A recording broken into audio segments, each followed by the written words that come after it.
come to this gathering.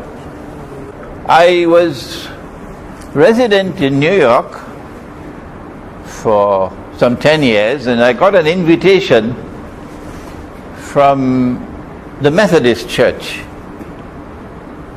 They wanted me to give an address to a gathering, a convention of Methodist ministers. So I drove my Ford Escort all the way to Poconos, I think it's called, the mountains, and eventually found the place, the convention center. And there were more than 200 ministers present. I know that there were some Arabs, there may have been some from Africa, but most of them were European ministers.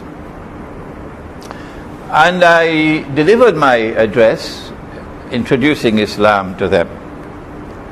And when the question and answer session came, an elderly minister got up, holding the Quran in his hands, and I said to myself, oh my gosh, this is trouble. And he said to me, Sheikh, you've given a very nice address, and you've been very friendly to us, and we appreciate that. But your book says, don't take Christians as friends. Don't take Christians as friends. Can you explain? He was referring to Surah Maidah of the Quran. And I chose to begin the lecture today in this way because this verse of the Quran is connected with the monetary system. The verse of the Quran says, and you might want to do your homework when you get back home, take up your copy of the Quran, it's chapter 5, and the verse should be about 51. And the translation of the Arabic text, O you who have faith in the one God, do not take Jews and do not take Christians as your friends and allies. And because we use the wrong methodology, I'll continue the verse in a moment.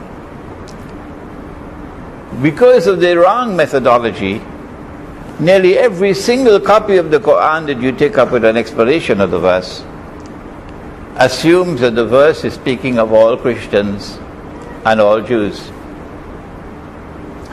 But when we use the proper methodology, by going to the whole of the Quran, we find, no, it's not possible.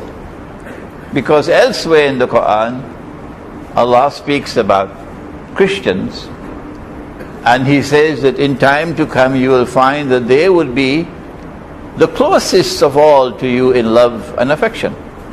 That will be somewhere around verse 83 of chapter 5.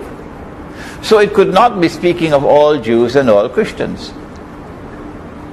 So now, using the proper methodology, we ask, well, if the verse is not speaking of all Jews and all Christians, well, then which Jews and which Christians?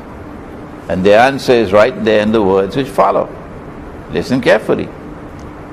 Do not take such Jews and such Christians as your friends and allies, who themselves are friends and allies of each other. Oh, but Christians and Jews were never friends and allies. The Christians accused the Jews of the ultimate crime of killing God Himself. And there was so much hatred between them.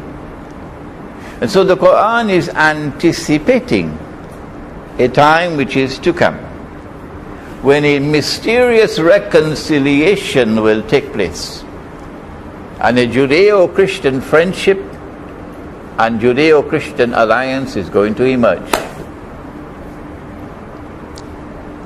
And then, having prohibited us from being friends and allies of that Judeo-Christian alliance, the verse goes on to say, whosoever from amongst you turn to them with friendship and alliance. I hope we don't have any Saudis here today, do we? Whosoever from amongst you turn to them with friendship and alliance, You no longer belong to us, you now belong to them.